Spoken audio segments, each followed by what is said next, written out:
Los expositores que impartirán la presente sesión son Felipe García, psicólogo y doctorado de la Universidad de Concepción, Chile, magíster, escritor e investigador, fundador y director general del Centro de Estudios Sistémicos, CESIT, Chile, académico del Departamento de Psiquiatría y Salud Mental, Facultad de Medicina, Universidad de Concepción. Y también nos acompaña Tomoko Yashiro, psicoterapeuta japonesa, docente de la maestría en terapia familiar por el Instituto Latinoamericano de Estudios de la Familia, AC, ILEF, México. Codirectora del libro Prácticas de Terapia Narrativa para Niños y sus Familias, de 2018, Riaco Ediciones, coautora del libro Modelo de Terapia Familiar Multidimensional con Perspectiva de Género, Atención de las Adicciones, la Violencia Familiar, publicado en SIG en el año 2006. Sin nada más que agregar, les damos paso a Felipe y Tomoko para que inicie la exposición del día de hoy. Muchas gracias, Juan Ignacio, y obviamente también un saludo a cada uno de los que están hoy día asistiendo a esta conversación, este seminario sobre terapia sistémica breve y sobre uno de los componentes más importantes de este modelo integrado, ¿no? Que es la terapia narrativa, ¿no? Quiero saludar en especial a Tomoko, ¿no? Tomoko está en este minuto en Japón, en su tierra, y levantándose estas son las 9 de la mañana ya, aquí son las 8 de la tarde, 3 horas de diferencia, y bueno, te agradecemos también que nos acompañe hoy día. Y bueno, voy a partir yo hablando un poquito de los aportes de la terapia sistémica breve a la psicoterapia actual, ¿no? Para lo cual voy a comenzar explicando brevemente en qué consiste la terapia sistémica breve y obviamente también en qué medida este modelo puede ayudar o apoyar a terapeutas que se están formando, ¿no? En tener otras perspectivas que permitan ayudar obviamente a las personas, que es la idea de todo proceso de psicoterapia, que es ayudar, ¿no? Vamos entonces a compartir una diapo que va a facilitar esta conversación. Las preguntas van a quedar al final por orden de la exposición. Así que ahí en su momento levantarán la mano y iremos permitiendo, ¿no? Que cada uno de ustedes pueda realizar su pregunta, ¿no? Bueno, terapia sistémica breve, ¿no? Primero voy a explicar a grosso modo, yo creo que la gran mayoría sabe lo que es la terapia sistémica breve, pero puede que algunos no lo sepan o lo estén conociendo recién, ¿no? Entonces, explicando en general que este es un modelo integrativo, no es un modelo puro, ¿no? Es un modelo que integra otros modelos que tienen elementos en común y que yo voy a mencionar también a continuación, ¿no? Pero en términos generales es un modelo pragmático, es un modelo que yo creo que ha logrado popularidad justamente porque es muy práctico, ¿ya? Y permite ayudar a personas logrando, permitiendo que cumplan sus objetivos en poco tiempo, ¿no? Por eso lo definimos como un conjunto de procedimientos, estrategias, técnicas, prácticas, que pretenden ayudar a los consultantes a que movilicen sus propios recursos, que es un dato relevante acá, ¿no? No es que nosotros les vamos a decir qué tienen que hacer con sus vidas. Las personas eligen qué hacen con sus vidas, pero nosotros los guiamos en ese proceso. Entonces, ayudamos a que movilicen sus recursos para que alcancen sus objetivos, ¿ya? En el menor tiempo posible. Hay gente que me pregunta, bueno, breve, ¿qué significa? ¿2 sesiones, 3 sesiones? Bueno, yo creo que tienen que ver más bien con la eficiencia. Mientras menos, mejor. Y por lo tanto, mientras menos estemos en la vida de las otras personas, mejor, ya que las personas desarrollen su vida obviamente fuera de un box de atención. Y eso implica trabajar en todo aquello que ayude al cumplimiento de los objetivos, eh, probablemente con objetivos claros que nos van a permitir direccionar la conversación, o sea, cuando estamos dirigiéndonos a lo que queremos y cuando estamos como yéndonos por las ramas, ¿no? Y eso obviamente facilita lograr estos efectos en un tiempo adecuado, ¿ya? Bueno, como decía, es un modelo integrativo, su tronco en la terapia breve centrada en soluciones. Y justamente debido a la versatilidad y la flexibilidad de la terapia breve centrada en soluciones, incorpora dentro de su trabajo terapéutico algunas herramientas que provienen de la terapia estratégica breve, que es un modelo previo, del cual proviene la terapia centrada en soluciones, y de la terapia narrativa, ¿ya? Muchas prácticas narrativas que están integradas en la terapia sistémica breve y que le dan, también le aporta, ¿no? Le da mayor amplitud, como ya veremos a continuación lo que yo les voy a contar y lo que les contará también Tomó. ¿Ya? Bueno, ¿por qué digo yo que esta es una integración cómoda, ¿no? No es una integración forzada. Bueno, porque tienen elementos, muchos elementos en común, tanto epistemológicamente como en el método de trabajo, ¿no? Y también las técnicas utiliza, muchos elementos en común, ¿no? Por ejemplo, desde el punto de vista epistemológico, son terapias que Margarita Tarragona en México llamaría construccionales, es decir, que todos tienen que ver o se relacionan como la manera nosotros como construimos nuestros discursos y nuestra realidad, ¿no? El modelo estratégico se reconoce constructivista. El constructivismo tiene que ver cómo nuestra mente, ¿no?, construye la realidad que lo rodea. La terapia breve central, la solución, se reconoce construccionista, y el construccionismo plantea también la construcción de una realidad común a través de, por ejemplo, el lenguaje.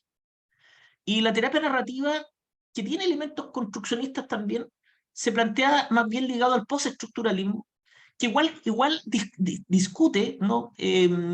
Igual discute, ¿no?, los discursos dominantes, ¿ya? Que muchas veces restringe la vida de las personas, ¿no? Y ahí probablemente como personaje reconocible dentro del postestructuralismo está Michel Foucault, ¿no? Entonces, claro, son elementos en común que permite, por lo tanto, de que uno pueda usar, por ejemplo, alguna estrategia que proviene de la terapia estratégica breve sin traicionar, ¿no?, los fundamentos principales que están en este caso entroncados con la terapia breve central solución, ¿no? Desde el punto de vista de las estrategias, son tres modelos que apuestan por la alianza terapéutica. Le resulta importante, por lo tanto, lograr una buena alianza con sus consultantes para lograr los fines, ¿ya? Hay modelos donde la alianza terapéutica pasa a ser algo secundario, y otros modelos donde en realidad lo que les importa es el vínculo más que la alianza, ¿no? Ya, en la medida en que el problema se resuelve a través de una resolución de un vínculo, pero no pensando en una alianza terapéutica adecuada, ¿no? En este caso nos importa la alianza que implica principalmente también o parte de una adecuada relación terapéutica o un adecuado rapport, ¿no? También hay una apuesta por el cambio. No es que estemos en contra de la reflexión o de los insights, pero si una reflexión o insight no conduce al cambio, entonces pasa a ser secundario, ¿ya? También conocemos otros modelos donde lo principal es el insight, y si cambia da lo mismo, ¿no? Y si cambia a largo plazo también da lo mismo.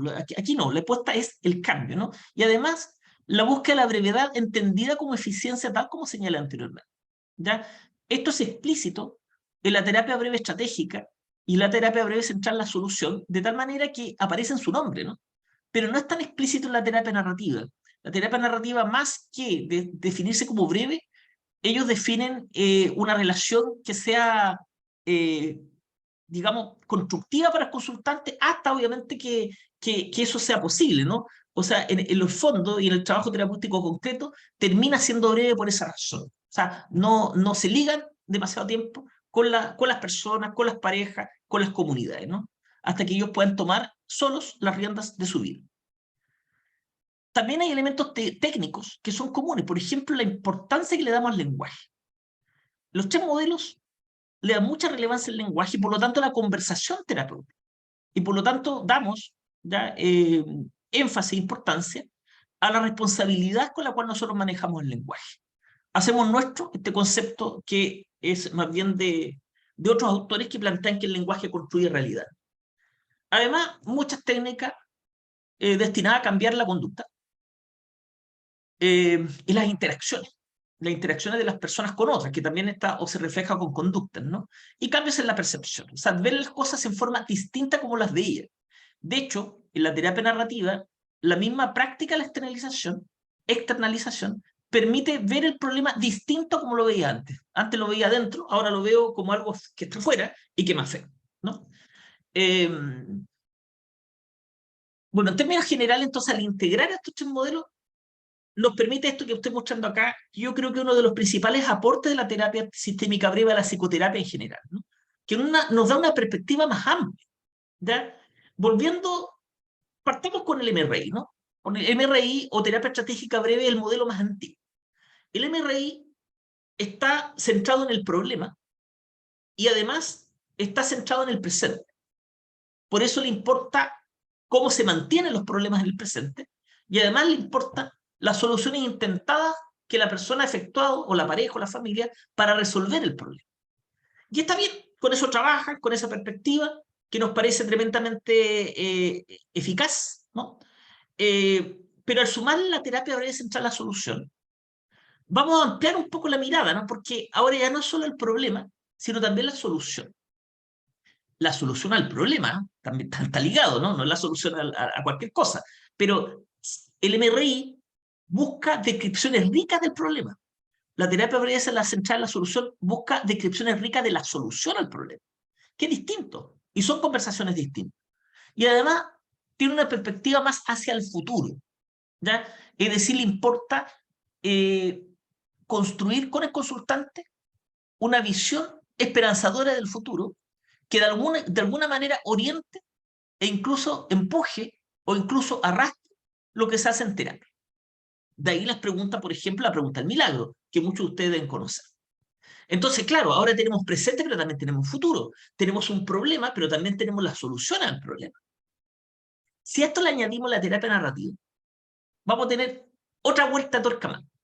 Porque si algo se le critica al MRI y a la terapia breve central a la solución, es que dejan un poco de lado el pasado. La terapia central a la solución quizás no tanto en la medida que también trabajan con excepciones, pero no la historia del problema, de la historia de ese pasado. La terapia narrativa permite incorporar ese pasado. Pero cuidado, no es una terapia que indague los orígenes, es una terapia que indaga el relato presente de la historia del sujeto, ¿ya? Pero el relato que está contado hoy día. Y el cambio que se produce también en el presente, es decir, en el relato que la persona cuenta hoy día acerca de su historia, ¿no? Entonces, va a incorporar el pasado, el relato del pasado, pero además va a tener también una visión hacia algo que probablemente el MRI y la terapia breve central a la solución han dejado de lado, que los elementos más internos, ¿no? Y en este caso, la identidad. Y cómo se configura la identidad en la interacción con los demás, ¿no? Y además, cómo esta identidad tiende también a fluctuar, no ser algo fijo, no ser algo rígido, ¿no? Cómo esta puede ir cambiando, ¿no? Incorporando, por lo tanto, también una visión hacia lo que pasa dentro. Entonces, imagino los tres modelos interactuando. O sea, quien ha estado en alguna clase conmigo y les contaba un caso, observamos, ¿no?, cómo se interactúan los tres modelos y cómo se aplican algunas formas de intervención de cada uno de ellos, ¿no?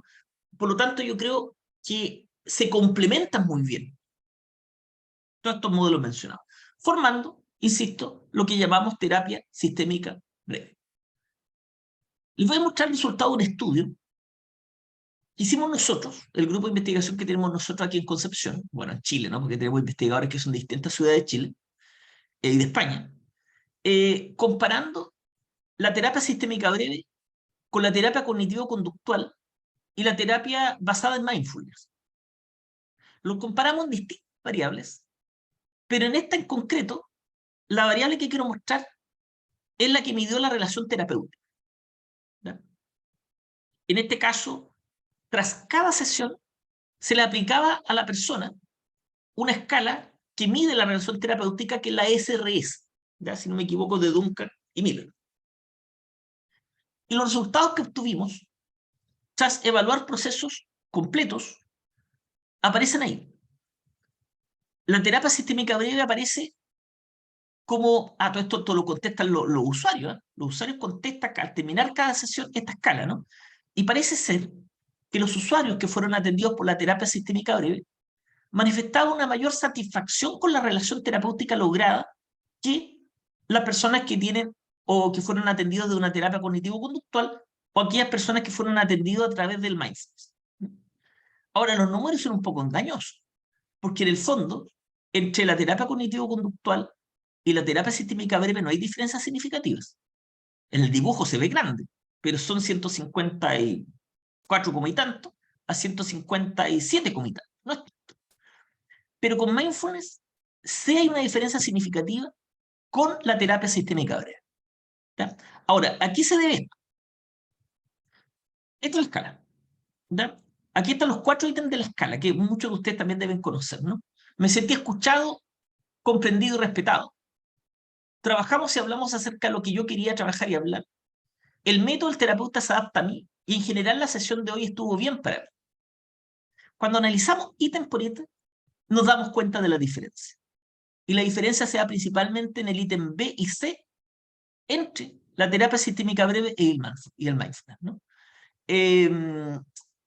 Y esto se debe probablemente a que la terapia sistémica breve da más espacio para que las personas nos cuenten, ¿no?, lo que les ocurre. A todo esto son personas que han vivido, la muestra, son personas que han vivido eventos estresantes. Entonces yo me imagino que si yo viví algo estresante, quiero hablar de lo que me ocurrió, ¿no? Y aparentemente algunos modelos, como el mindfulness, al menos protocolos de mindfulness tradicionales, son más rígidos en este sentido, están principalmente basados en ejercicio, dejando poco espacio para la conversación, ¿no? Siendo un buen resultado también, ¿no? Pero muestra quizá otra ventaja de la terapia sistémica breve, que permite generar relaciones terapéuticas más intensas, más importantes, mejor percibidas por los usuarios, que otros modelos que probablemente utilizan formas de intervención que están más estandarizadas, ¿no?, y por lo tanto te dan poca flexibilidad, ¿no? Aquí les voy a mostrar una comparación entre las características de la terapia breve y cómo aterriza esa característica en acción terapéutica. Y esto se lo quiero mostrar porque quizá otro aporte importante en la terapia sistémica breve de la psicoterapia es lo que ya dije en principio, es muy pragmática. Cada principio se aplica. No tenemos principios que quedan en el aire, ¿no? A mí me gusta mucho leer libros que especulan, que razonan, que reflexionan. Me gusta mucho, ¿no? Pero para hacer psicoterapia, yo creo que las reflexiones, los razonamientos, deben servir para ayudar a la persona, ¿ya? O para guiar mi trabajo terapéutico para ayudar a las personas. Y creo que en ese caso, el modelo de terapia sistémica breve también tiene una virtud. Lo que ya he dicho, ¿no? Una característica de la terapia sistémica breve es que busca intervenir en el menor tiempo posible, ¿no? ¿Cómo lo logramos? Por ejemplo, preguntándole a la persona, este es un ejemplo nada más, ¿no? ¿Qué es lo que usted cree que yo debo saber para poder ayudar? En lugar de generar conversaciones latísimas, ¿no?, sobre la vida de los consultantes, se reduce a lo que el consultante cree que es útil que yo sepa para poder ayudarlo. Otra característica está centrada en el presente, está centrado en lo que le ocurre al sujeto hoy día. La parte estratégica es claramente central en el presente. ¿Cómo lo traducimos? Por ejemplo, con preguntas como esta: ¿qué ha llevado a que su conducta no se haya resuelto al día de hoy? ¿O qué ha llevado a que su problema no se haya resuelto todavía? O la pregunta: ¿qué es lo que usted cree que ha mantenido sus problemas? O sea, en lugar de centrarnos en el origen, nos centramos en aquello que hace que el problema sigue siendo problema al día de hoy, aunque haya comenzado hace 20 años atrás. Si un problema comenzó hace 20 años atrás y no tiene consecuencias hoy día, sé que tiene sentido el trabajo terapéutico, ¿no? La gente que concurre a terapia es porque le está afectando al día de hoy aquello que ocurrió hace 20 años, ¿no? Además, considera los aspectos motivacionales del consultante. También esto es relevante, o sea, nosotros no podemos intervenir sin tomar en cuenta lo que el consultante está dispuesto a hacer. Porque si no, muchas de nuestras prescripciones van a caer en un saco roto. No van a generar ningún efecto. Por eso hacemos preguntas como esta: ¿cuáles son los riesgos de mantener esa conducta? ¿O cuáles son los riesgos de que no se solucione este problema? ¿Y qué está usted dispuesto a hacer hoy para poder cambiarlo? De tal manera que finalmente trabajamos con lo que el consultante está dispuesto a hacer y no con lo que yo creo que es necesario que se haga. Porque, insisto, es muy común que luego el consultante te diga: ¿sabe? Se me olvidó lo que tenía que hacer. Otro aspecto que ya definimos es que es un modelo que se apoya en los recursos de los consultantes. La palabra recurso es una palabra discutible, ¿no? De hecho, Michael White tiene un video que ustedes pueden buscar en YouTube. Michael White es uno de los fundadores de la terapia narrativa, en donde discute y rechaza la metáfora de los recursos. Y la rechaza porque hablar de recursos es como hablar de algo que está escondido, ¿no? Como una especie de mina en la cual uno tiene que escarbar hasta llegar a ella. No es nuestra definición. Recursos es toda experiencia, cualidad, valor, relación que puede ser útil para ese consultante hoy día para resolver su problema. No tiene necesariamente connotación buena o mala. Puede ser una mala experiencia.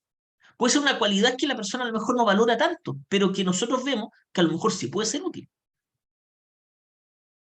Bueno, una de las estrategias también centrales de la terapia estratégica es la connotación positiva. Probablemente algunos de ustedes la conocen. ¿Cómo lo traducimos en práctica terapéutica? ¿Con qué herramientas cuenta hoy que le permitirían cambiar esa conducta o solucionar ese problema? ¿O cómo usted ha solucionado otros problemas en el pasado? Extrayendo de ello, ¿no? Estos recursos que a lo mejor pueden ser útiles hoy. La terapia sistémica breve está orientada al cumplimiento de objetivos claros y alcanzables. No trabajamos con objetivos vagos o ambiguos.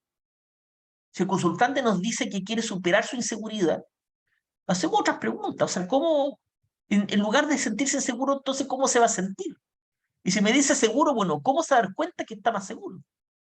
De tal manera de construir indicadores que le señalen tanto al consultante como al terapeuta que la persona ya está llegando a donde quiere. Y lo traducimos en preguntas como esta.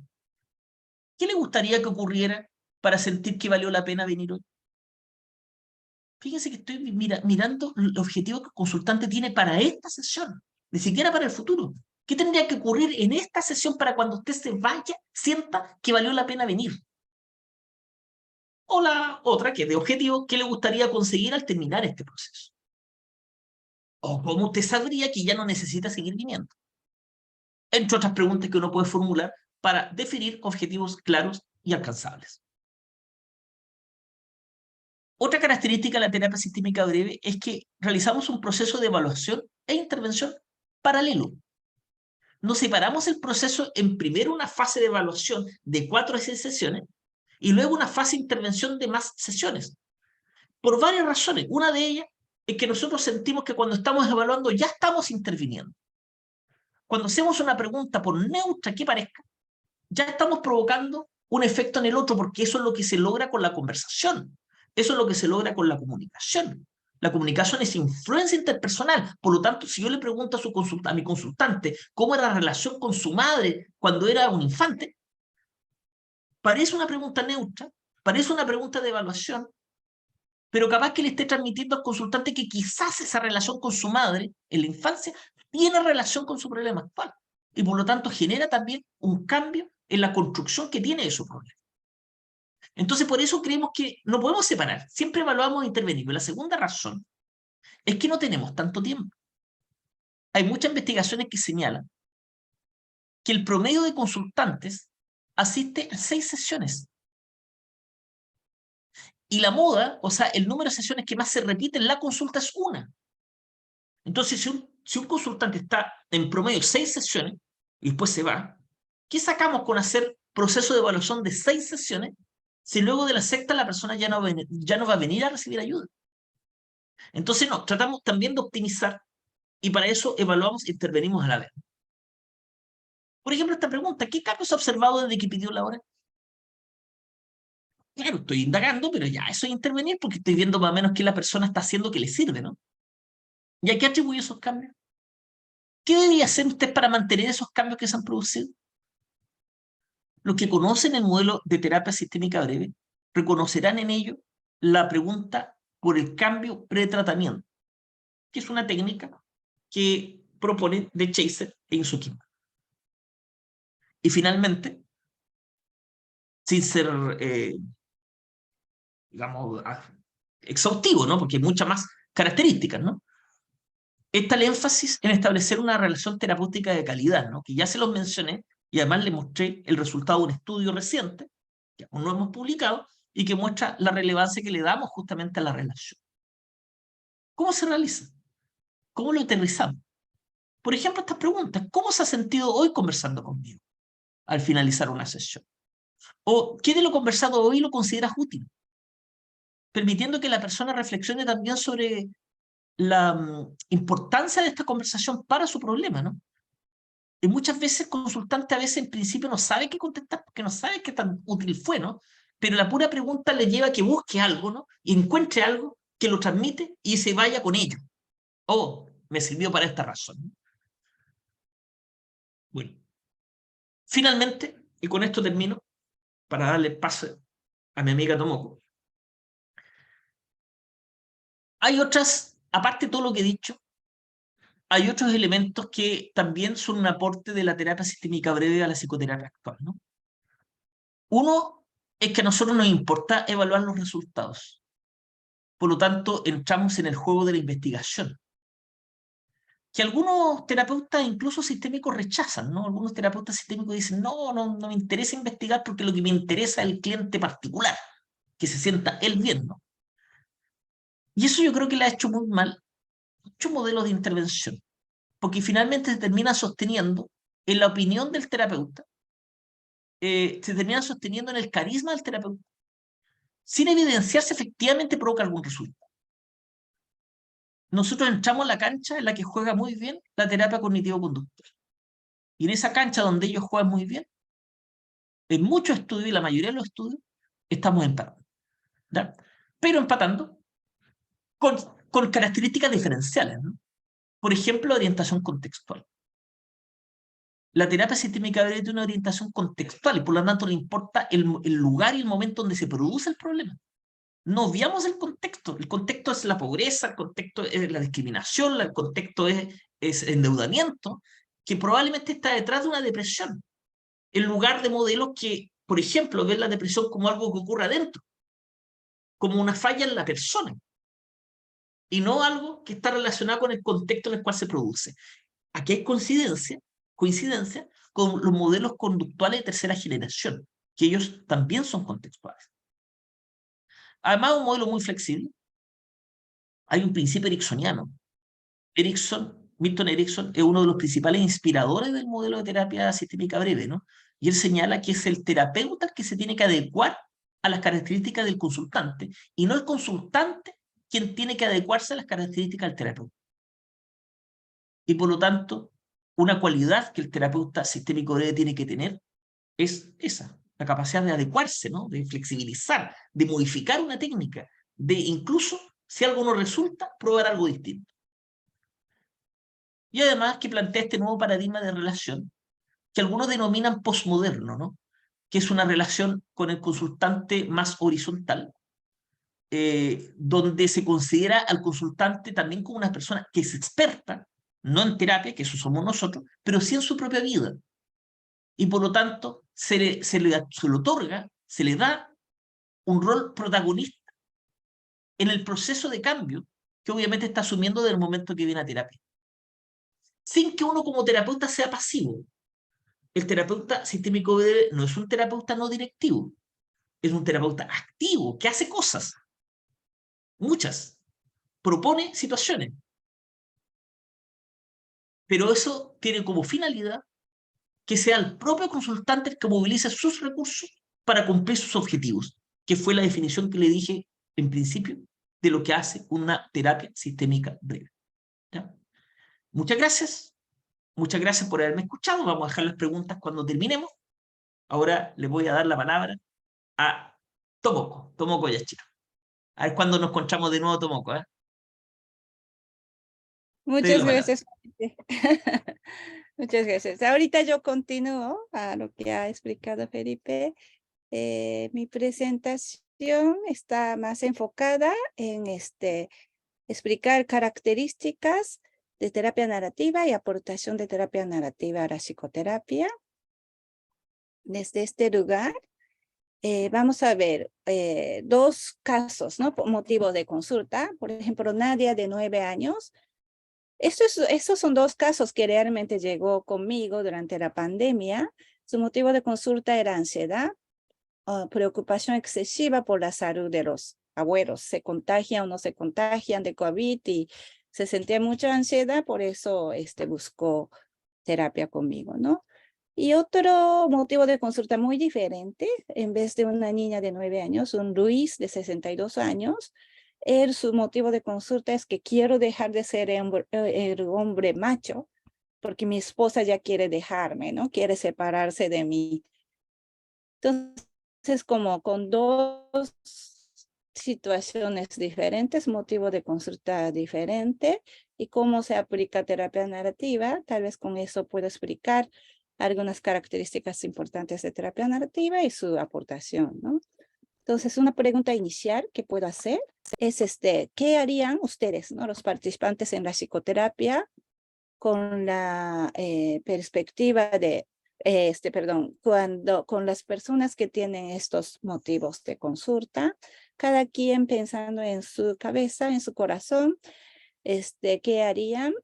Pueden ir escuchando, ¿no? Cómo se plantean posibles intervenciones, ¿no? Desde proceso terapéutico basado en terapia narrativa. Entonces, tengo que explicar un poco terapia narrativa, de qué se trata. Ya hubo explicación de parte de Felipe. Aquí complementando, terapia narrativa tiene que ver con el socioconstruccionismo, ya mencionada.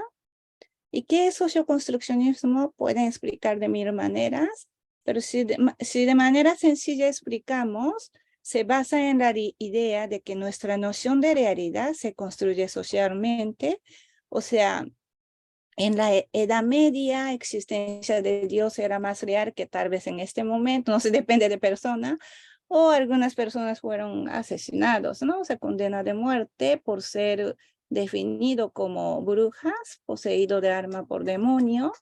O sea, entonces cada época, cada momento hay más como noción de realidad que se construyen socialmente, que vista como más real que otra realidad, ¿no? Entonces, si nos basamos en socioconstruccionismo, psicoterapia también puede ser vista como una construcción social. Desde esta mirada,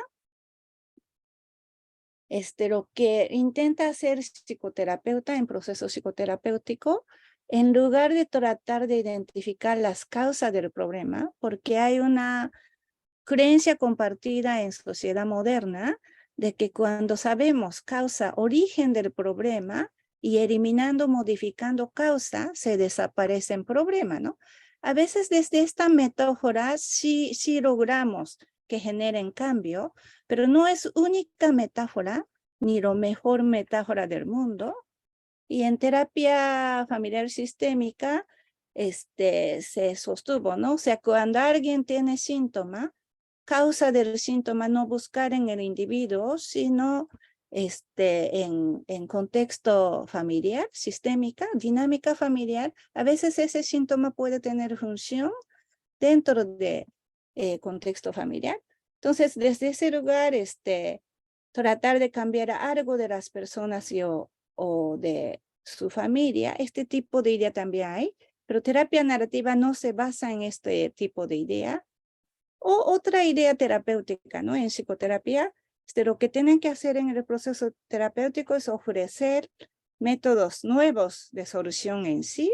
Hay algunas orientaciones como centrada en solución que piensa de esta manera, pero terapia narrativa, una metáfora de cómo trabajar en proceso terapéutico, es con base en socioconstruccionismo, es tratar de contribuir a que se construyan nuevas nociones de realidad, ¿no? O sea, depende de noción de realidad que tenemos, nuestra forma de pensar, actuar, sentir cambia, ¿no?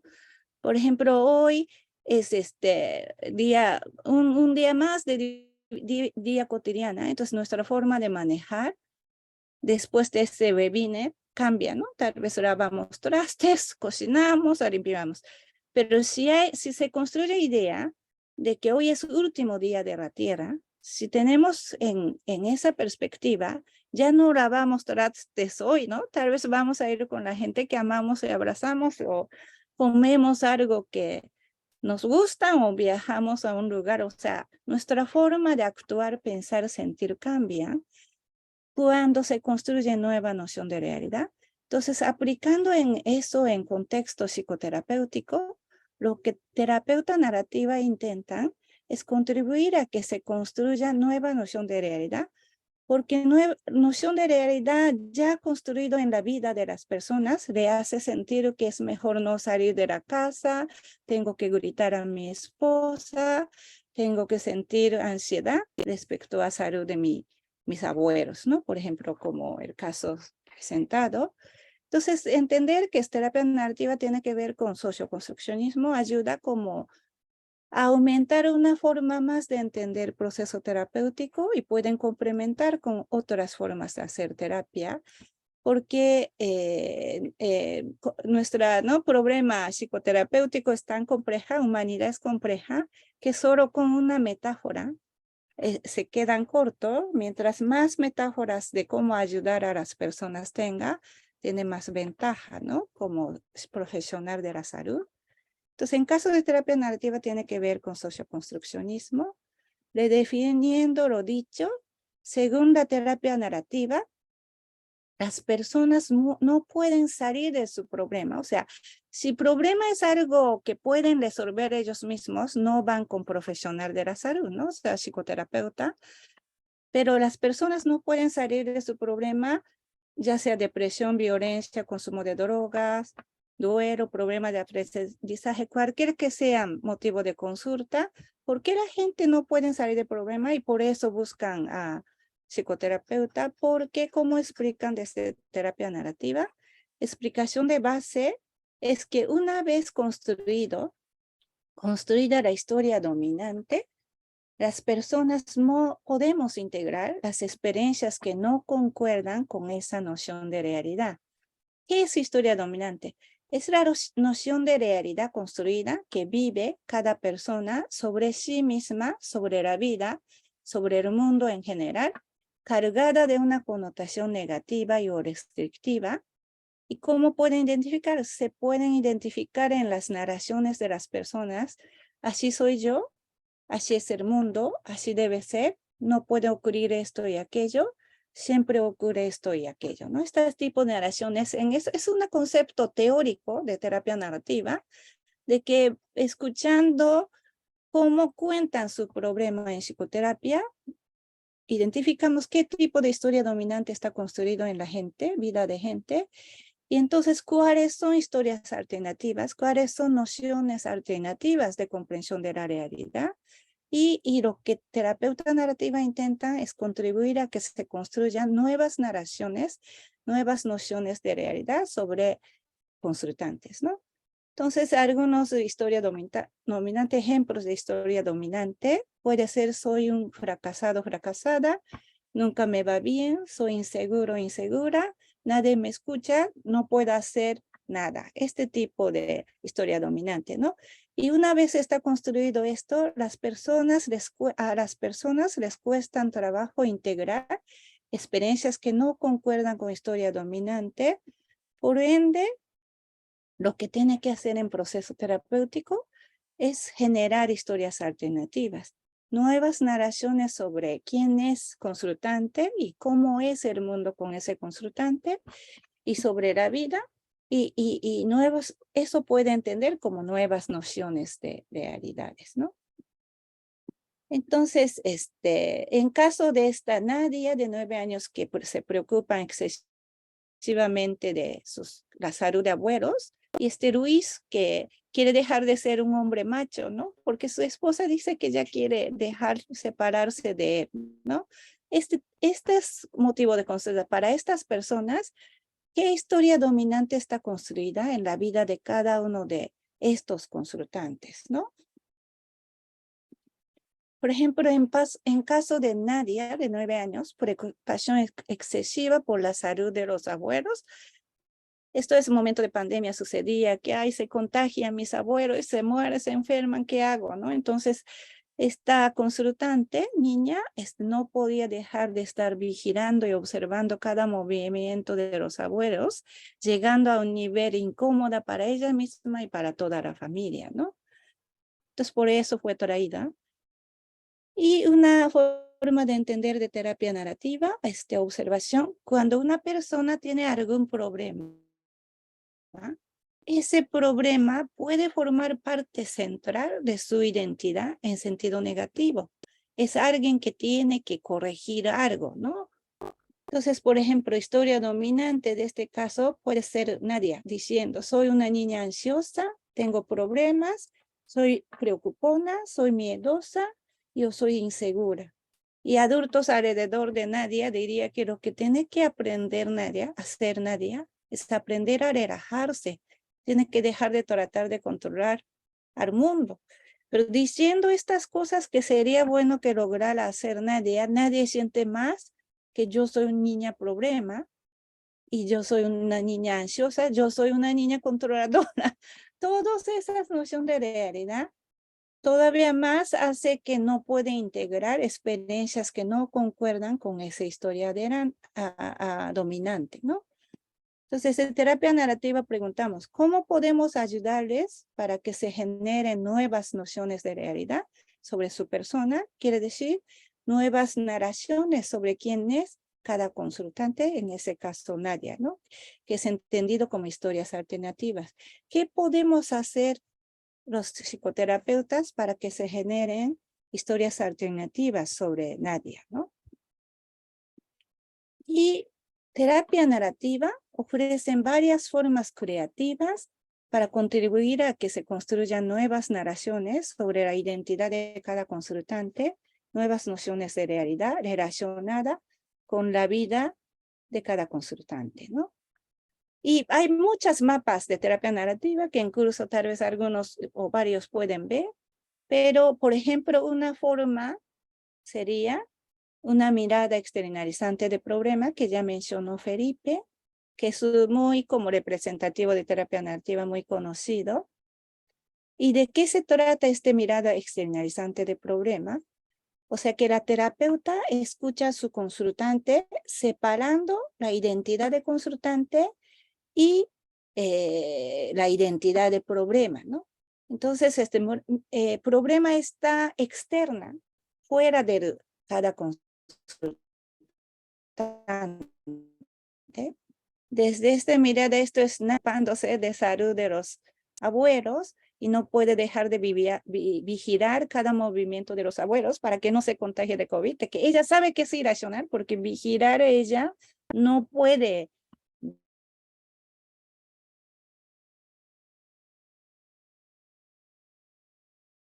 Quieren. Entonces, es una mirada externalizante de problema. Identificamos un problema fuera de Nadia, dividir identidad del problema, identidad de Nadia como una cosa independiente. Entonces, energía negativa y tramposa que ataca a Nadia, es esta cosa dibujada con rojo. Y esto de repente ataca a Nadia y rodea.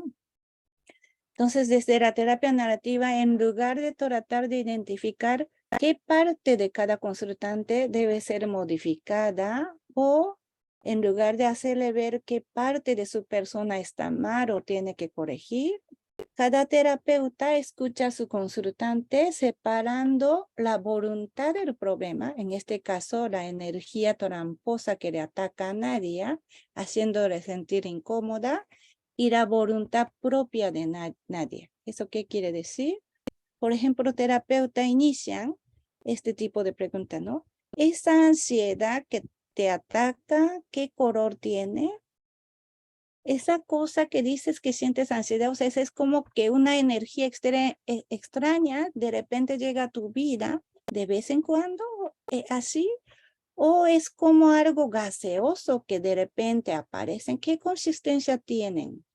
Es como un monstruo que llega impositivamente. Hacemos este tipo de pregunta externalizando problema fuera del consultante que tiene una voluntad independiente, ¿no?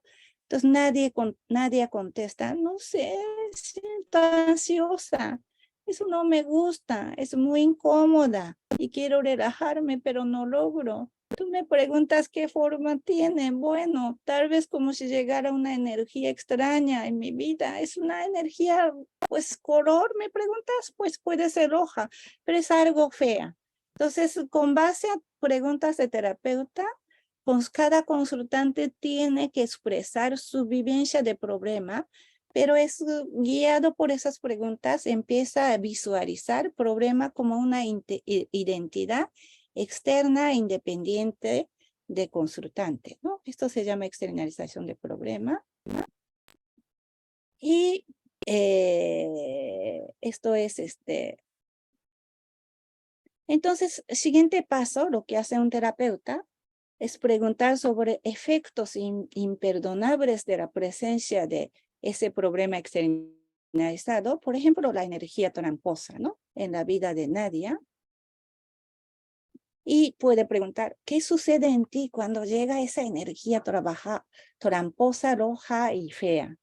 Nadia contestando, me hace ver como una chica ansiosa, me obliga a tratar de controlar y vigilar cada movimiento de mis abuelos.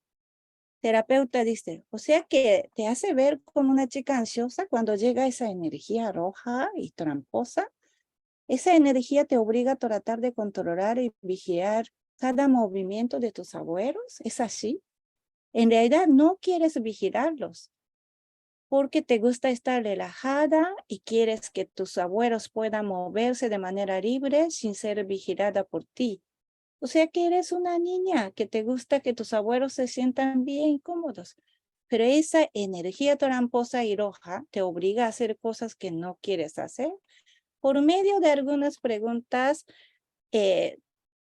basada en mirada externalizante de problema, hacen estas preguntas y al contestar estas preguntas de terapeuta, se van construyendo en diálogo terapéutico una nueva noción de realidad donde voluntad de Nadia y voluntad de problema son cosas independientes, ¿no? Entonces nadie puede decir exacto, no me gusta sentir la ansiedad, no quiero preocuparme, pero no puedo dejar de observar cada cosa que hacen mis abuelos. Me da miedo de que se contagien de COVID y que se enfermaran. Terapeuta dice, ¿te gusta ser una niña que sabe cuidar y preocuparse del bienestar de tus abuelos? ¿Te gusta no ser una niña indiferente? Pero también te es importante que tus abuelos no sientan vigilados por ti, porque te gusta estar relajada y eres una niña. ¿Te gusta confiar que tus abuelos saben cuidar por sí mismos? ¿Es así? O sea, hacen preguntas para confirmar una identidad alternativa, no de una niña controladora, ansiosa, problemática, sino una niña que desea ciertas cosas, pero por una cosa extraña que llega en su vida, le obligan a hacer cosas y está sintiendo mal, ¿no? Entonces, como que contribuir a que se construya nueva noción de realidad, nuevas narraciones para explicar quién es Nadia dentro de aún en su vivencia de problema. Entonces Nadia puede contestar, exacto, mis primas de Ciudad de México son muy indiferentes, yo y mi hermana no, nosotros cuidamos mucho a mis abuelos, esa parte de mí me gusta, pero no me gusta no relajarme, no me gusta actuar como si no confiara en mis abuelos. Nadie obtiene un espacio donde describe a sí mismo desde un lugar de lo que valora y lo que no puede, ¿no? El hecho de que no sabe lamentarse de lo que está pasando por ansiedad nos explica quién es Nadia desde historia alternativa, no de historia dominante, de niña patológica, ansiosa, controladora. Y cuando se construye historia alternativa, Nadia empieza a integrar experiencias que mejor concuerdan con nueva forma de comprender a sí misma, ¿no? Desde este lugar, dibujamos este tipo de, ¿no? Situaciones contrastantes. A veces la energía roja y tramposa ataca a Nadia y le causa una incomodidad de manera muy injusta. Y dibujamos, nadie quiere quitarle poder a esta energía roja injusta y quiere recuperar su vida en sus manos por sí mismo. Y dibujamos un dibujo donde está llorando Nadia, donde está atacando energía roja, haciéndole ver como una niña ansiosa, aprovechando de su buena voluntad de querer desear bienestar de los abuelos, le hace ver como una niña controladora, vigiladora. Y dibujamos un dibujo donde nadie es más poderoso, está riéndose, y donde esta energía tramposa está llorando porque nadie ya se dio cuenta que puede quitar su poder. Y escribimos, ¿no? Nadia diciendo, no te dejo dominar mi vida, la energía tramposa, pues lograré no hacerte caso y te quitaré tu poder. Te hago llorar yo, la energía tramposa, no tú a mí. Me gusta ser una niña atenta a la salud de mis abuelos, pero no de manera que tú me obligas. Yo confiaré que mis abuelos pueden cuidarse bien a sí mismos y disfrutaré la convivencia con ellos. Me siento orgullosa de escaparme de tu dominio tramposo y que pueda reírme de ti que pierdes el poder en mi vida. Este tipo de narraciones se va construyendo dentro del proceso terapéutico.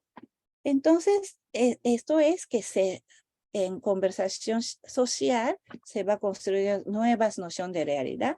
Ya no es Nadia, una niña que tiene problemas psicológicos de ansiedad, que tiene que quitar algo de sí mismo, sino que es una niña que tiene una idea de cómo quiere vivir su vida, que es atacado por una cosa extraña.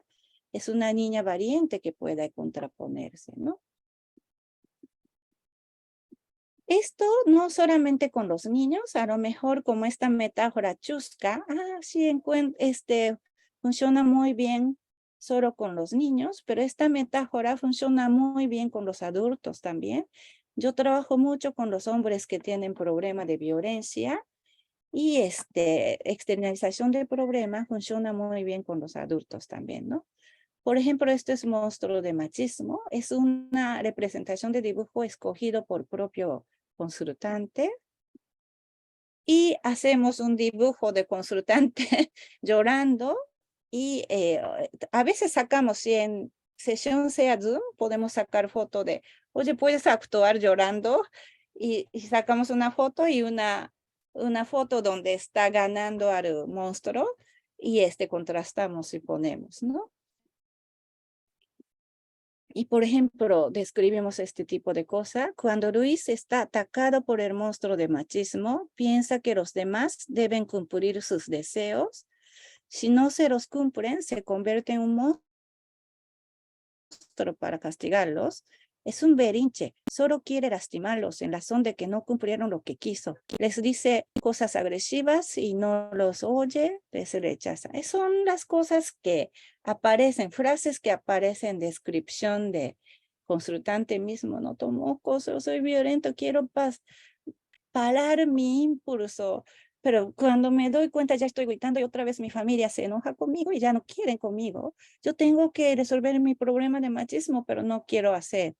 Y a partir de eso, o sea que cuando llegan a algo extraño en tu vida, te hace tomar una respuesta impulsiva de lo cual tú quieres dejar de hacerlo, porque eso es voluntad de machismo y no voluntad tuya, pero machismo domina tu vida a veces en tu vida. Desde ese tipo de metáfora podemos trabajar.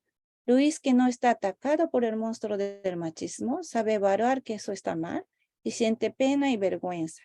Esta vergüenza de que Luis es una persona, esta vergüenza habla de que Luis es una persona que está en contra del machismo, ¿no? Generalmente siente pena de sí mismo cuando empieza a ver lo que hacía naturalmente es una violencia, es un machismo, y ya no quiero ser macho, pero sentir ese problema interior de sí mismo le duele y por dolor y estrés se vuelve más agresivo porque son las personas que han aprendido a articular estrés de manera violenta, ¿no? Pero externalización de problema ayuda a esta vivencia de consultante y quiere ganarle al monstruo, quiere recuperar su vida por sí mismo. Quiere decirle al monstruo, ya no te dejo dominar mi vida, vas a ver, soy persistente, voy logrando aunque sea poco a poco, ¿no? Y no le gusta decepcionar a todos los que lo quieren. Son frases reales de consultante, ¿no? Luis aprecia a las personas que saben pedir disculpas porque piensa que ello es una señal de madurez y de valentía. Y entonces él identifica que no sabe pedir disculpas, no puede aceptar su error, siempre quiere tener razón, pero no quiere dejar ese hábito, ¿no? Entonces, hablando de monstruo que ataca en su vida, dibujando a Luis riéndose, ya no llorando, y monstruo llorando, monstruo de machismo llorando, monstruo de machismo llorando. Y hablando de eso, de repente, consultante comparte conmigo un suceso excepcional, ¿no? 10 de octubre de 2021, Luis pudo pedir disculpas a su esposa antes de empezar una discusión. Anteriormente le pedía disculpas después de varios días de haber discutido y violentado, ¿no? Y hacía de ser enojado, pero en realidad sentía mal, pero no sabía parar antes, ¿no? Pero un día pudo. Entonces, terapia narrativa pone importancia en excepción.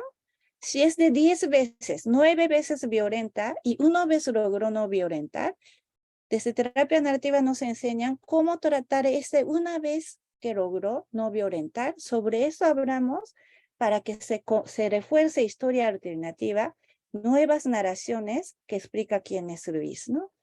Entonces, 10 de octubre de 2021, Luis pudo pedir disculpas a su esposa antes de empezar una discusión.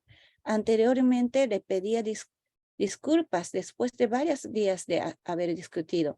Fue una experiencia nueva y lo toma como una prueba de que está avanzando y ganándole al monstruo poco a poco y muy persistentemente. Luis dice que es como meter un gol, pero todavía no gana el partido. Quiere ganar el partido, para eso seguirá trabajando, ¿no? Entonces, eso es el tema de conversación que conversamos en proceso psicoterapéutico, pero dibujamos de esta manera, incluso como en forma de meme, él tiene su celular, y cada que enoja y cada que vienen ganas de violentar, recordar, ¿no? De imagen de monstruo de machismo. Y en vez de decir que yo debo de dejar de ser violento, decir que ahora me está atacando monstruo de machismo y quiere hacer de la suya y quiere arruinar mi vida, ese monstruo de machismo quiere que yo separe de mi esposa y que todos hijos no quieren hablar conmigo. Yo voy a recuperar mi vida por mí mismo. No voy a hacer caso a monstruo de machismo. Voy a saber decir que lo siento, eso no me gusta, puedo abandonar el contexto. Así, externalización de problema, este tipo de mirada puede ayudar al proceso terapéutico, ¿no? Entonces, si tengo que explicar qué es terapia narrativa y su contribución a psicoterapia, puede ser descrito. Lo que hace la terapia narrativa es el tratar de contribuir a que se construyan nuevas nociones de realidad en el proceso terapéutico con sus consultantes. Puedo decir que es una forma creativa de hacer la terapia. Hacer la terapia no debe ser de una forma. Es mejor que hayan, como decía Felipe, ¿no? Varias formas y cada terapeuta sepan distintos modelos psicoterapéuticos y con claridad, no campechaneando de manera no afortunado, sino teniendo claridad cómo funciona con base a qué marco epistemológico, teoría está asociado y aplicar bien para que podemos ayudar a las personas, ¿no? Y terapia narrativa es una forma creativa de hacer la terapia. No es que es la mejor forma de hacer terapia, pero es una forma muy sugerente y interesante de aprender. Y puede ser aplicado tanto a los niños como a los adultos, adolescentes, en distintos contextos, ya que empieza a manejar, van a ver qué poder tiene nueva metáfora, ¿no? Dividir identidad del consultante y dividir identidad de problema, qué efecto tiene en la solución de problema de las personas. Empieza algo que era problema, deja de ser problema y la gente se siente muy dignificada su imagen de sí mismo. Y puede haber muchas formas de escribir contribución de terapia narrativa, pero es una de las contribuciones de la terapia narrativa, incitarles a los consultantes a empoderarse en su vida al tratar de quitarle el poder al síntoma consultado por sí mismos, ¿no? Esto es mi forma de explicar un poco de qué se trata terapia narrativa. Y este tipo de cosas pueden ver en el curso, ¿no? Gracias. Gracias, Tomuco. Me imagino que ahora tenemos espacio para preguntas. Ahí les vamos a pedir que levanten la mano y se van a ir ubicando desde la izquierda a la derecha en nuestra pantalla y les daremos la palabra a medida que tengamos tiempo. Ahí nos dirá Juan Ignacio cuánto tiempo tenemos y cuándo podemos parar. Entonces, hagan nomás sus preguntas. Me imagino que el chat está desactivado, a lo mejor también está desactivado el... Ahí ven, Lucila levantó la mano primero. Vamos a dar la palabra entonces a Lucila. Adelante, Lucila. Y voy registrando acá. Lucila, después Ángela. Adelante. No te escuchamos, Lucila. Hay un problema con tu audio. A ver si logramos escucharte ahora, si no... Está No. con el micrófono activado, así que no sé por qué no se escuchará, la verdad. No sé si será un tema de su micrófono en particular. Si está usando Vamos a algún ver. tipo de audífono o algo, capaz que te esté bloqueando el micrófono, ¿no? Si quiere nos puede escribir. A ver, vamos a dejar aquí para que pueda Sí, escribir la pregunta. Y si quiere yo la leo. sí, pues, Si quiere. claro. Pasemos la palabra mientras escribe a Ángela. Ángela, adelante.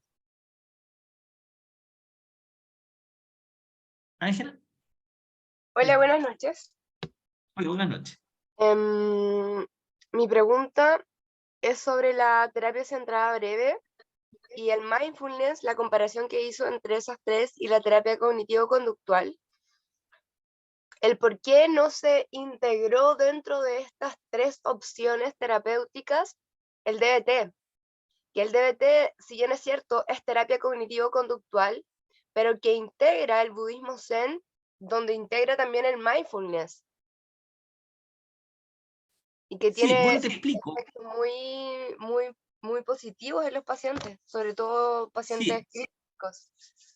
sí, efectivamente, tiene razón. Para trastornos complejos, la DBT ha tenido muy buen resultado, ¿no? No solamente en trastorno de la personalidad, sino, por ejemplo, el trastorno de conducta alimentaria. Ahora, la razón por la cual no incluimos, primero, porque es un estudio de Fondesit, ¿no? Los Fondesit son en Chile fondos nacionales que financian proyectos de investigación que generalmente requieren muchos recursos. Entonces, claro, había que optar por algunas intervenciones y elegimos las intervenciones que están teniendo buenos resultados para personas que han vivido experiencias estresantes, ¿ya? Y ahí el DBT no ha presentado buenos resultados, bueno, que no tenga buenos resultados, sino que intervenciones breves, porque también hay intervención breve, el DBT no es una intervención breve, para Claro. personas que han vivido eventos recientes altamente estresantes. Entonces, en base a eso, incorporamos, en base a la revisión que nosotros hicimos sistemática, esos tres modelos que te señalo, ¿no? La DBT es un buen modelo para trastornos complejos, no es breve, es más bien extenso, y hay varios estudios que se están haciendo incluso en Chile para probar la eficacia de la DBT. ¿Ya? Eso. Muchas gracias. Eso. Ya, entonces, Lucila, que era quien no había podido entregar su pregunta, nos pregunta si la terapia narrativa se puede aplicar en personas con trastorno del espectro autista.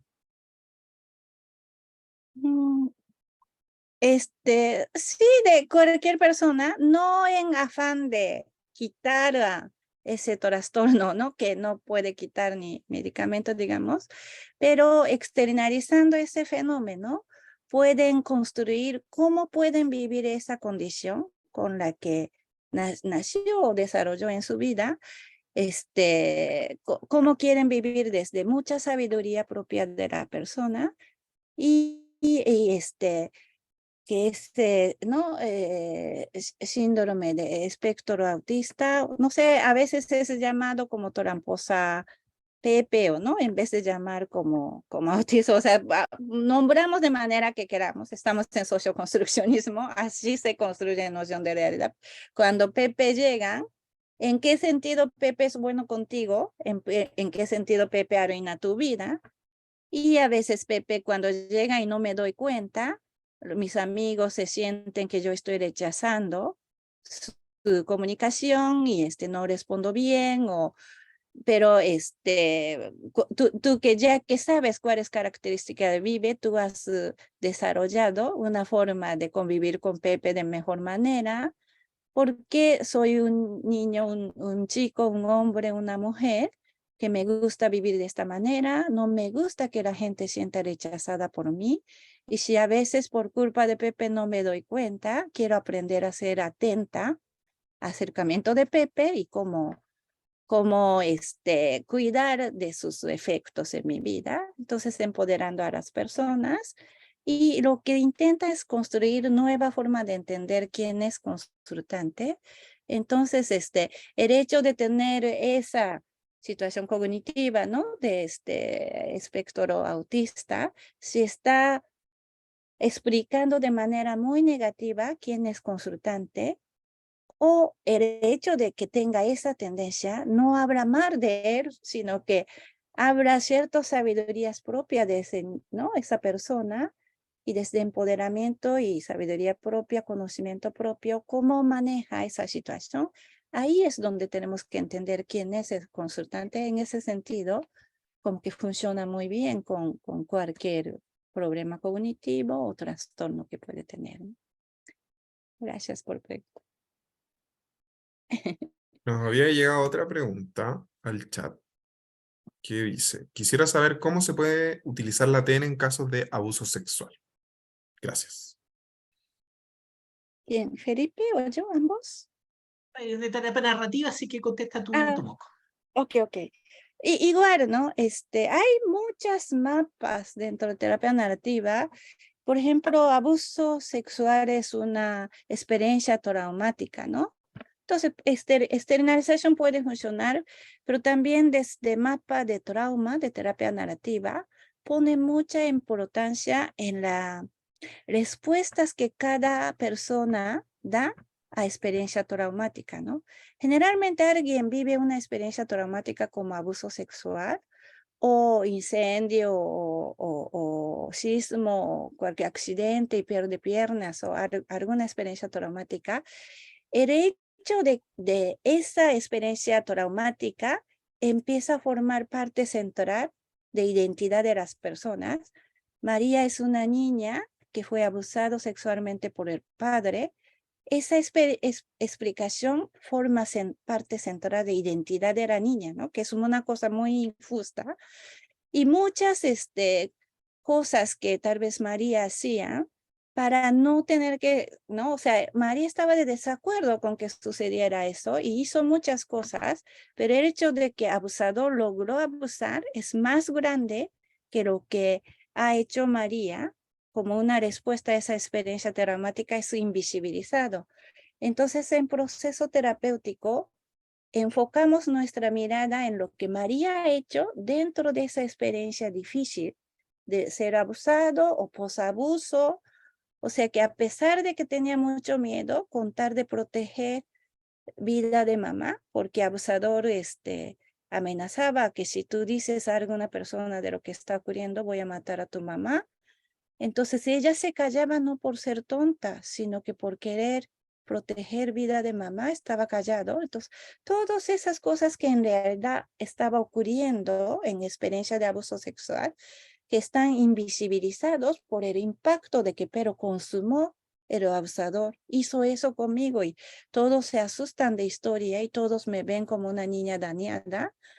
Pero en vez de invisibilizar cada cosa que niña hizo por queriendo protegerse por sí mismo, aunque esos actos no logró a que pararan acto de abusador, pero eso no importa para explicar quién es la niña, la valentía de niña, espíritu altruista de niña, quiso proteger a su mamá y con qué astucia protegía su vida, abrir espacio para que se construya nueva forma de entender quién es María, aún con esa experiencia de traumática como abuso sexual, cuando se construye nueva forma de comprenderse a sí mismo como una niña, una mujer valiente que tiene su valor y de algunas cosas no están de acuerdo. Y cuando se construye historia alternativa, soy alguien que protesta cuando sucede algo injusta. Entonces, una niña que no podía integrar, mientras historia dominante, explicación de quién es ella, es una niña impotente, abusada, manchada, destruida, víctima, víctima no es una palabra mala, pero a veces imposibilita movimiento a la gente. En lugar de esa historia dominante, se construye una niña valiente, siempre piensa en los demás, sabe protegerse a sí mismo, siempre trata de hacer lo mejor que pueda en cada contexto. Si se construye esa nueva forma de comprender, aún hablando de suceso de abuso sexual, entonces empieza a integrar experiencias que mejor concuerdan con esa nueva forma de entender a sí mismo. Entonces empieza a tomar más activamente acto de valentía, acto de protegerse a sí mismo, siente orgullosa de protestar contra el abuso sexual y yo no me voy a callar porque no debo sentir vergüenza de esto. Quien tiene que sentir vergüenza es quien comete, no quien recibe. Entonces frente a harto, con orgullo hablo de mi historia, o sea, viene otro empoderamiento. Esto puede ser un poco ejemplo de cómo trabajaría con el caso de abuso sexual, ¿no? Desde mirada de terapia narrativa. Muchas gracias, Tomoko. Me llegó otra pregunta, me llegó por interno, pero es de acá, ¿no? Me preguntan cuál es el aporte de la terapia sistémica breve a la terapia de la depresión. Y ahí sí, efectivamente tengo una respuesta. Primero porque en el mismo Fondesit, del cual mostré la relación terapéutica, nosotros vimos el efecto de los 3 modelos en la reducción de la sintomatología depresiva. Y no encontramos diferencia entre la terapia cognitivo-conductual y la terapia sistémica breve en la reducción de la sintomatología depresiva. Tiene el mismo resultado. No hay diferencia significativa desde el punto de vista estadístico, ¿no? Pero sí la hay respecto a un grupo control en lista de espera.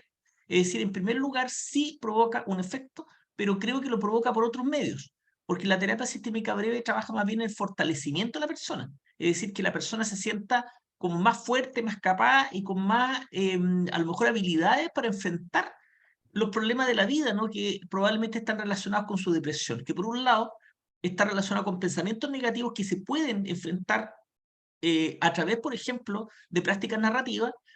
Permite también la terapia sistémica breve la activación de la persona, generalmente con tareas terapéuticas derivadas de la terapia breve central soluciones, y además permite la resolución de problemas. La gente que se deprime muchas veces porque hay un problema que no puede resolver, problema matrimonial, problema en el trabajo, y la búsqueda de solución a eso, modelos como la terapia estratégica efectivamente nos permiten encontrar alguna luz, ¿ya? Entonces, los datos nos muestran de que sí tiene un efecto y el efecto es bastante potente. ¿Ya? Eso es lo que puedo contestar a Pablo, que escribió por interno sobre esto. Hay otra pregunta ahí, ¿no? Consulte qué modelo adecuado para personas con esquizofrenia que presentan deterioro cognitivo. Bueno, esa es una pregunta compleja porque en el caso de esquizofrenia y otros problemas más, yo te podría ir a la adicción a droga, la violencia, etcétera, requiere un trabajo multidisciplinario, ¿ya? Difícilmente podemos pensar en un abordaje psicologicista de problemas como, por ejemplo, el de la esquizofrenia, ¿no? Hay un trabajo que se hace a nivel familiar, en donde la terapia sistémica, por su propia naturaleza sistémica, tiene bastante que aportar, y de hecho la APA reconoce para el trabajo con psicosis la efectividad de la terapia familiar, ¿no? En el sentido que trabaja, obviamente, con el contexto en que se produce el problema. Y por otro lado, en la terapia con personas que tienen síntomas psicóticos, pero ahí tú le agregas además con problemas cognitivos, o sea, cada vez más compleja la cosa. Bueno, habrá que trabajar también el problema cognitivo con estimulación cognitiva, ¿no? Y eso probablemente es otro profesional que a lo mejor pueda aportar, ¿no? Pero claro, le ponen como mayor complicación a la pregunta, pero me imagino que están pensando en algún caso en particular, ¿no? Lamentablemente nos podemos aquí hacer supervisión, así que no puedo preguntarte más detalles de eso, pero esa es la respuesta que te puedo dar por el momento, ¿no? ¿Qué edad sería ideal usar la terapia narrativa en niños? Yo creo que estamos acercándonos al tiempo para poder responder preguntas, así que le voy a dejar eso a Tomoko, que le responda breve, y creo que vamos a Exacto. tener que dejar ¿Qué dice? hasta ahí. ¿Qué edad es bueno para pues, Aquí, cualquier ¿cuál es edad? la edad ideal? Sí. No, no hay idea. La verdad que funciona para los adultos, para terapia de pareja también, ¿no? O sea, terapia de pareja es un monstruo de romper relaciones cuando aparece, ¿no? ¿Qué hacen cada cónyuge, por ejemplo? Entonces, cuando externalizan problema, en vez de internalizar, incluso a la pareja adulta, ¿no? Grande, de tercera edad o de adulto joven, cualquier edad funciona. Con niños, con adolescentes también. Les gusta mucho que el profesional de la salud puede manejar esta mirada, ¿no? De no ver problemas dentro de consultante, sino dividir voluntad e identidad de consultante y voluntad e identidad de problema, ¿no? Eso en cualquier tema, incluyendo esquizofrenia, o cualquier tema, sí funciona, ¿no? Muy bien. Yo creo que estamos en el tiempo, Juan Ignacio, o podemos responder alguna más. Dejemos una más. Ya. Hay una pregunta que dice, ¿puedo usar estas técnicas con personas con intento suicida? ¿Se trabaja directo en el problema que gatilla o con la conducta suicida? Es una pregunta que puede responder tanto Tomoko como yo, ¿no? Porque hay herramientas que provienen justamente de los distintos modelos de la terapia sistémica breve que ayudan a trabajar con la ideación suicida. Y una de ellas también es un poco lo que ha explicado Tomoko, ¿no? Los pensamientos de desesperanza, por ejemplo, que generalmente agobian a una persona que vive con pensamientos suicidas. Esos pensamientos de desesperanza se pueden confrontar, ¿no? A través de la práctica de la externalización. Yo al menos cuando trabajo con esto, yo le llamo a eso la voz de la desesperanza, ¿no? Y cómo la persona puede de algún modo responder a ello y dejar quizás de lado una postura que hasta ese minuto uno podría considerar pasiva, ¿no? Es decir, que la voz de la esperanza te dice que no puedes y te la crees, punto, y no discutes, ¿no? Y la persona aprende también a ser capaz de cuestionar estas creencias, incluso siguiendo un mantra, entre comillas mantra, que es propio de las terapias contextuales, que, por ejemplo, que los pensamientos, las personas no son sus pensamientos. Ese es el concepto, ¿no? Entonces, es una de las formas que se puede trabajar eso que planteó Daniela, ¿no? Tomoko, no sé si te tienes algo más que agregar ahí, porque esta es la última pregunta que vamos a poder responder. Perfecto, sí. Sí, en psicoterapia, si alguien no quiere suicidarse porque perdió pierna por accidente automovilístico, lo que puede hacer el terapeuta no es hacer generar, ¿no? Causa de esa depresión, que es que perdió pierna. Nosotros no podemos hacer generar pierna, pero podemos ayudar a que cambie el significado de perder la pierna. Cuando llega a psicoterapia, a lo mejor que ya perdí pierna y mi vida cambió y no hay por qué seguir viviendo, porque ya no puedo ser yo de antes, ¿no? Y que dentro del proceso terapéutico, si se genera una idea de que mi vida es igual de bueno sin o con pierna, yo me reconozco ser quien soy y me siento bien sin o con pierna.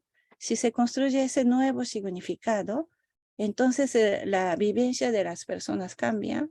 Por supuesto que para casos de suicidio también sirven todas esas metáforas, ¿no? Yo creo que cada orientación psicoterapeuta ofrecen qué poder hacer con cualquier tema consultado hasta ahorita, pero nada más tiene que saber usar bien, ¿no? Funcionen en la claridad es importante.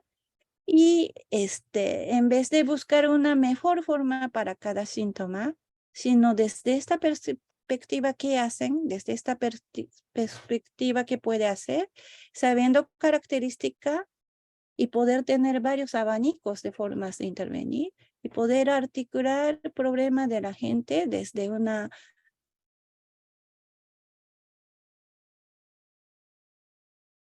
poder ver flexiblemente vivencia de las personas, de terapeuta, ayuda a las personas.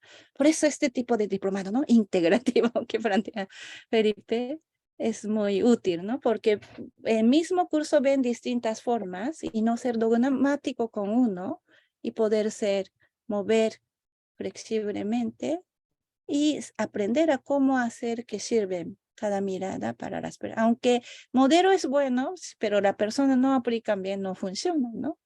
Entonces, cada cosa, si saben hacer funcionar, hay psicoanalistas buenísimos, sistémicos buenísimos, narrativos buenísimos, cognitivo buenísimos, pero hay gente no tan buena también. O sea, cómo hacer valer cada forma, cada herramienta, ¿no? Cada mirada para que puedan ayudar a las personas. Eso creo que es importante.